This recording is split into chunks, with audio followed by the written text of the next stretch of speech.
Halo netizen, ini adalah New Ford Everest. Nah, di bulan Desember 2021 ini, Ford RMA Indonesia itu lagi memperkenalkan 3 model baru yang akan dimasukkan ke Indonesia mulai tahun depan nanti ya. Jadi selain Ford Ranger Raptor yang udah pernah kita review, terus ada Ranger Wildtrak juga, sekarang ada New Ford Everest juga ya. Jadi mudah-mudahan di tahun 2022 nanti Ford RMA Indonesia jadi menjual 3 model ini ke Indonesia. Harganya juga belum di unveiling sekarang, kemungkinan bakal di unveiling tahun depan. Oke, sekarang kita lihat ke interior dulu. Untuk kuncinya si Everest seperti ini, dia ada logo Ford di belakangnya, dan untuk tombolnya dari 3, lock, unlock, dan buat buka bagasi. Dia juga ada fitur smart entry-nya, cukup sentuh handle bagian dalam untuk membuka, dan untuk kunci tinggal klik tombol, atau sentuh ya lebih tepatnya, sentuh sensor hitam yang ada di belakang handle ini. Nah, untuk di bagian interior juga si Ford Everest ini ya masih mirip seperti saudara pickupnya ya, si Ranger. Jadi dashboardnya masih mirip, untuk joknya juga dia lebih mewah, dia full kulit tapi emang nggak serame Ranger gitu ya, nggak ada aksen jahitan warna-warni. Di sini simple aja, warna silver gini aja. Pengaturan jok pengemudi dia elektrik 6 arah, bisa diatur maju mundur, recline, ada seal plate dengan logo Everest juga, dan di pilar A ini ada grab handle untuk memudahkan akses masuk. Dan karena tadi sudah menggunakan kunci smart key, cukup kita taruh di interior atau kita kantongin, injek pedal rem, dan tekan engine start button di sebelah kiri sini untuk menyalakan mesinnya. Wah, halus banget ya si mesin barunya Everest dan Ranger ini. Oke, yuk sekarang kita tutup dulu. Oke, sekarang kita sudah berada di interiornya New Ford Everest ya. Nah, walaupun dia masih memiliki basis yang sama seperti Ford Ranger, di Everest ini juga jadi lebih mature ya, lebih dewasa gitu, nggak serame di interiornya Ranger Raptor atau Ranger Wildtrak. Untuk setirnya juga bentuknya masih sama seperti Ranger yang Wildtrak ya, dia sudah dilapis kulit. Dan kalau di Everest ini tuh jahitannya simple gitu ya, warna abu-abu gini doang. Untuk pengaturannya sama-sama tilt aja, belum bisa diatur secara teleskopik. Dan untuk di sebelah kiri dia ada tombol untuk pengaturan MID sebelah kiri, di sebelah kanan ada tombol untuk pengaturan MID sebelah kanan. Di bawahnya baru ada tombol buat audio steering switch dan ada cruise control. Tapi dibandingin Ranger yang Wildtrak, di sini juga nggak ada adaptive cruise control seperti Ranger Raptor. Di tengah ada klakson sama airbag. Di belakang setir nggak ada pedal shift, dan di belakang sini juga ada tuas untuk lampu sein dan lampu high beam. Di sebelah kiri ada tuas untuk wiper ya, dia ada wiper otomatis gitu. Dan untuk instrument cluster dia mirip seperti yang ada di Ranger Wildtrak. Jadi dia ada 2 MID gitu yang mengapit speedometer analog di tengah ya. Untuk di sebelah kiri MID itu emang nggak begitu banyak gitu ya settingannya, cuman buat setting FM atau entertainment dan sambungan telepon, that's it.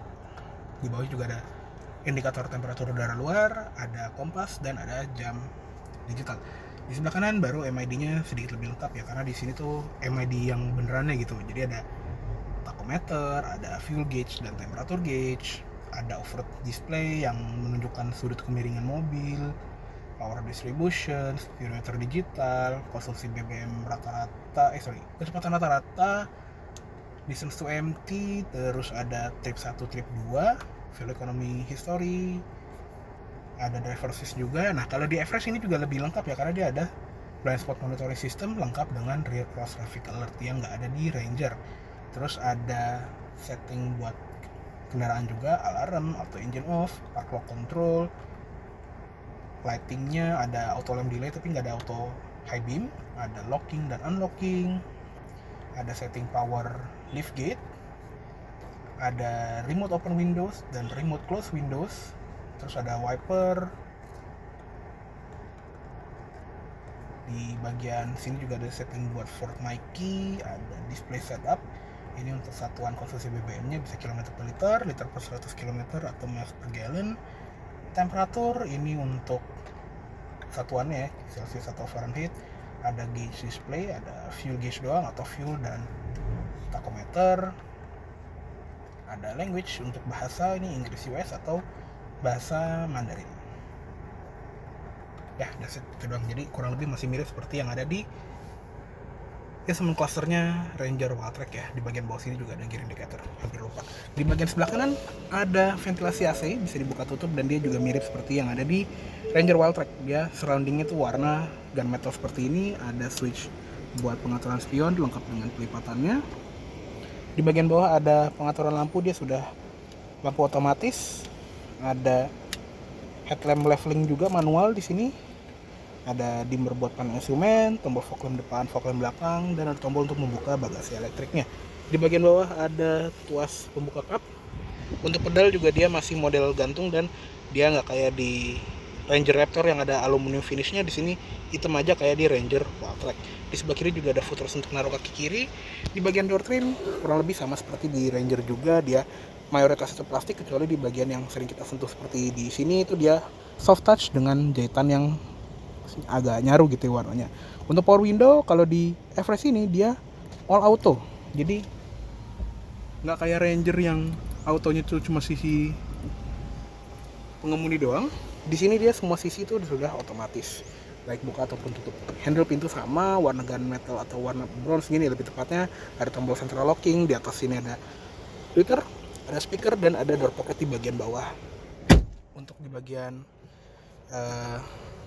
grab handle ada 2, di atas sama di pilar. Terus ada seat belt height adjuster, ada airbag tirai juga. Untuk sun visor juga beda. Kalau di Everest ini dia tuh ada lampunya selain cermin. Kalau di Ranger kan dia cuman cermin doang ya.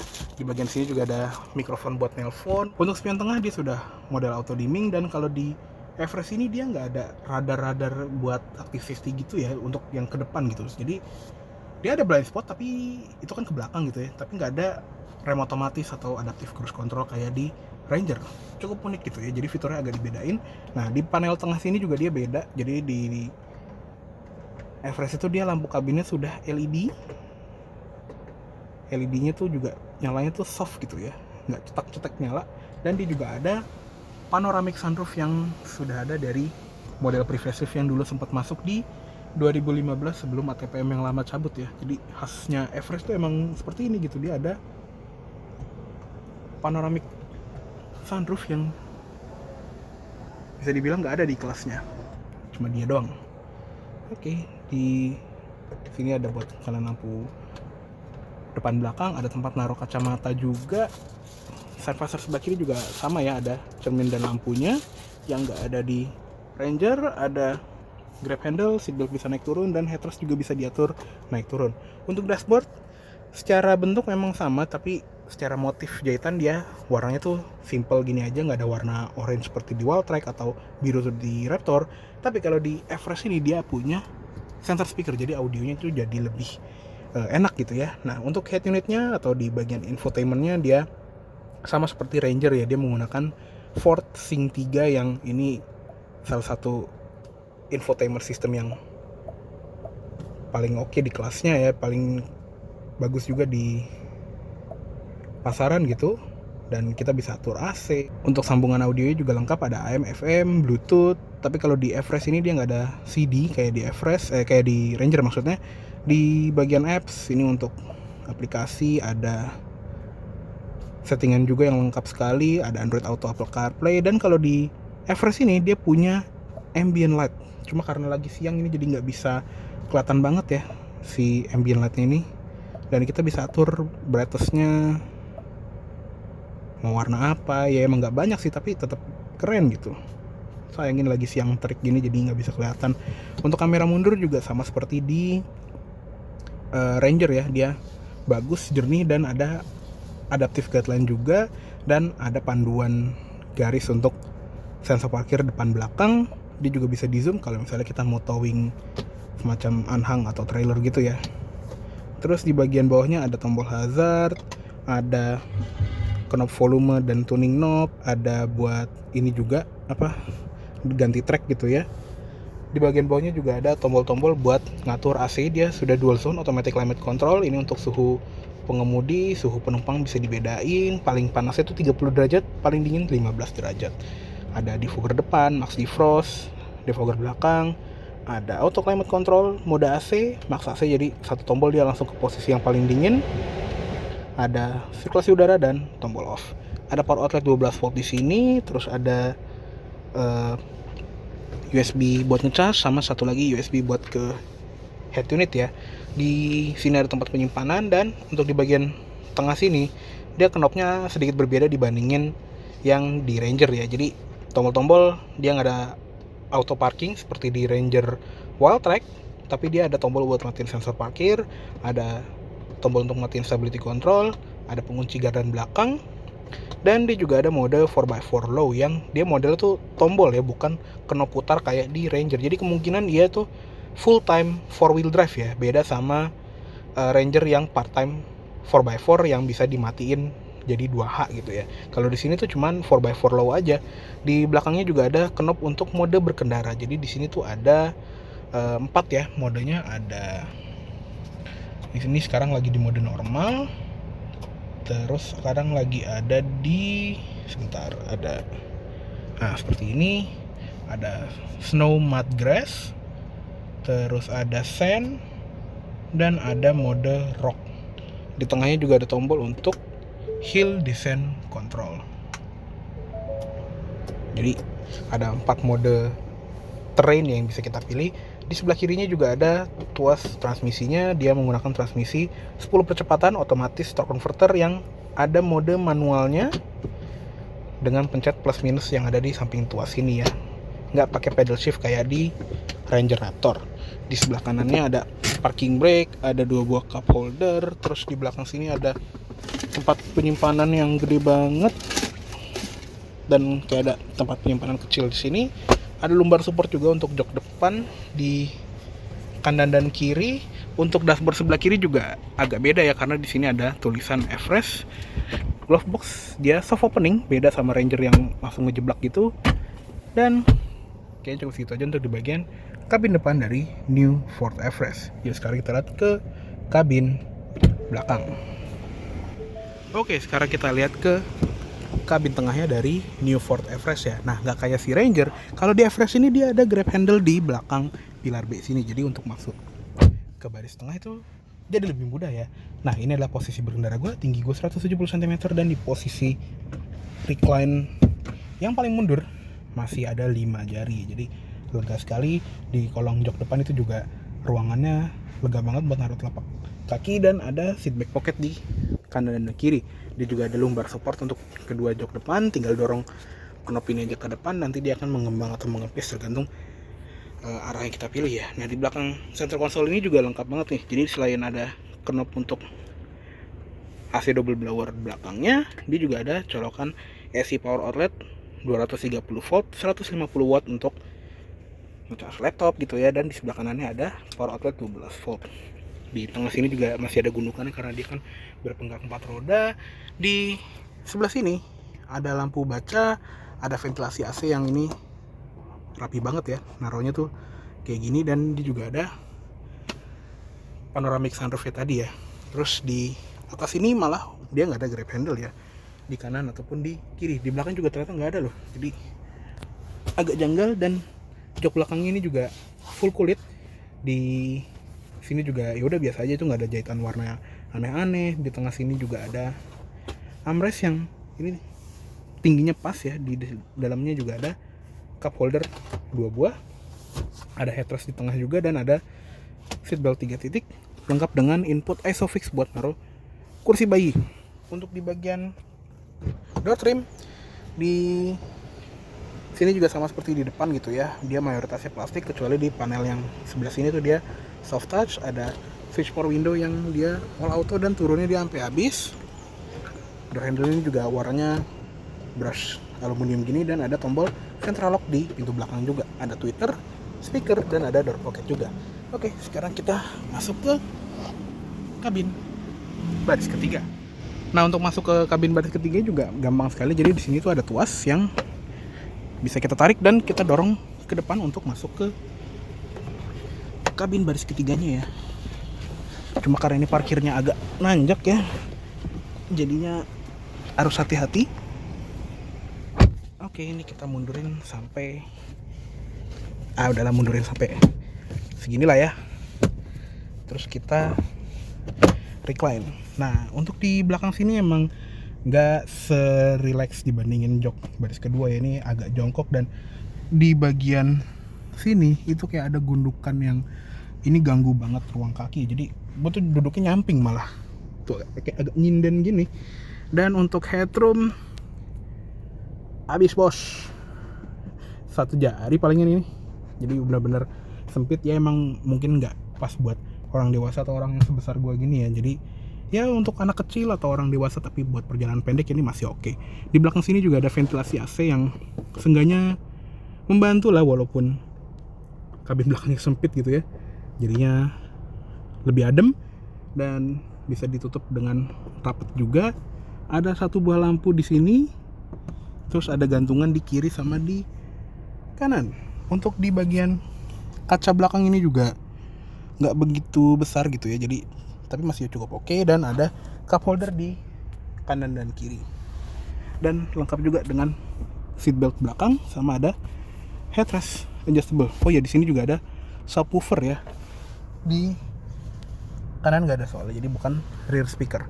Oke, cukup segitu aja untuk di bagian kabin belakang dari New Ford Everest ini. Yuk sekarang kita lipat joknya dan kita lihat ke eksterior. Oke, sekarang kita lihat ke ruang mesinnya dari New Ford Everest ini. Nah, mesinnya juga sama seperti Ranger Raptor dan Ranger Wildtrak juga, yaitu mesin baru 2000 cc 4 silinder bi-turbo diesel. Jadi dia punya 2 turbo ya. Dan tenaga itu juga besar sekali untuk sebuah SUV leather frame seperti ini. 213 HP dengan torsi 500 Nm. Dan transmisinya itu 10 percepatan ke 4 rodanya ya. Dan untuk ruang mesinnya juga rapi ya, mirip-mirip seperti yang ada di Ranger juga. Dan uniknya di cupnya itu udah ada bonnet strut hidrolik juga. Oke, ya sekarang kita tutup aja. Oke, untuk tampilan eksterior dari New Ford Everest ini juga makin ganteng ya, apalagi yang dimasukkan oleh RMA Ford Indonesia itu adalah yang versi faceliftnya. Jadi dia makin modern dan makin fresh ya kelihatannya, beda sama yang pertama kali dimasukkan oleh ATPM yang lama tahun 2015 dulu. Dan di bagian grillnya juga ini kayak semakin lebar gitu ya, dan grillnya juga lumayan rame gitu ya, ada aksen silver seperti ini. Dan di bagian cupnya itu juga ada hood emblem ya, kalau di sini sering dibilangnya dengan logo Everest yang lumayan besar. Untuk lampunya juga mirip seperti yang ada di Ranger juga, dia ada LED DRL seperti ini. Dan untuk lampu utama itu dia sudah menggunakan bi-beam LED projector. Dan untuk lampu utamanya itu juga dia ada 2 ya, proyektor dan reflektor. Untuk reflektor itu lampu dim aja. Di sisi dalam juga ada lampu sen halogen. Untuk fog lampnya, kalau di Everest itu dia masih bohlam ya, beda sama Ranger yang sudah LED. Di depan sini juga ada sensor parkir 4 titik. Terus lanjut ke samping, ini velgnya juga besar ya, salah satu yang paling besar di kelasnya. Di sini dia ukurannya tuh 265 50 R20, besar banget. Rem depan dan belakang juga udah disc brake. Terus di bagian samping sini tuh ada kayak ventilasi palsu dengan emblem bi-turbo. Di bagian cover spion dia chrome besar seperti ini dan ada lampu sen di ujungnya. Handle pintu dia chrome depan belakang dan ada roof rail di bagian samping. Ada footstep yang lumayan rapih juga di samping. Untuk rem belakangnya dia seperti ini, cukup oke. Dan kalau kita lihat ke belakang masih mirip sama yang pre-facelift ya, cuma ada beda-bedanya dikit ya. Emang gua nggak hafal sih sama yang pre-facelift karena emang jarang ketemu juga di jalan. Tapi yang kelihatan banget di sini adalah logo Everest itu dia gede banget ya, chrome di tengah dan ada emblem titanium dan emblem 4-wheel drive. Untuk lampu belakangnya dia LED. Untuk lampu senja dan lampu rem ini berisik sekali, ini kompetitor, beda sama mesinnya ini. Ada lampu sen dan lampu mundur yang masih bohlam. Fog lamp belakang juga masih bohlam. Dan dia kanan kiri ya, karena lampu mundur tadi ada di atas. Ada kamera mundur di bawah huruf R dari kata Everest. Dan ada logo Ford yang biru, khas Ford banget ya. Untuk kaca belakang juga lengkap dengan wiper, ada defroster kaca belakang juga, dan ada high mount stop lamp LED, sama ada antena shark fin. Untuk di belakang sensor parkirnya itu dia 4 titik ya. Dan kalau kita lihat ke bagasi, dia sudah menggunakan power tailgate. Lampu plat nomor memang masih bohlam ya. Nah, untuk bagasi ini juga ya setara sama beberapa leather frame di kelasnya gitu ya. Jadi masih cukup oke ukurannya. Di bagian bawah sini juga ada tempat buat toolkit. Di sebelah kiri ada tempat penyimpanan terbuka seperti ini. Ada power outlet 12 volt juga, dan tadi ada subwoofer di sebelah kiri. Terus di sebelah kanan ada lampu bagasi yang sudah LED, sama ada tombol untuk ngelipat kedua jok baris ketiga ini. Jadi ngelipat itu paket elektrik ya, nggak pakai tali kayak mobil kelas lain lah gitu. Jadi praktis banget, mau naikin mau turunin tinggal pencet tombol, nggak ada tarik tali. Oke, yuk kita tutup. Di sebelah kirinya sini juga ada tangki, dan dia juga dianjurkannya tuh diesel yang bagus ya, kayak Pertamina Dex atau Shell diesel gitu ya. Jadi nggak bisa minum biosolar karena emang mesinnya tuh canggih dengan kapasitas kecil tapi tenaganya bisa sebesar itu. Oke deh, oke, cukup segitu dulu untuk review dari New Ford Everest tahun 2022 ini. Mohon maaf apabila ada salah kata-kata atau dalam penyampaian review. Terima kasih buat kalian menonton. Sampai jumpa di video selanjutnya.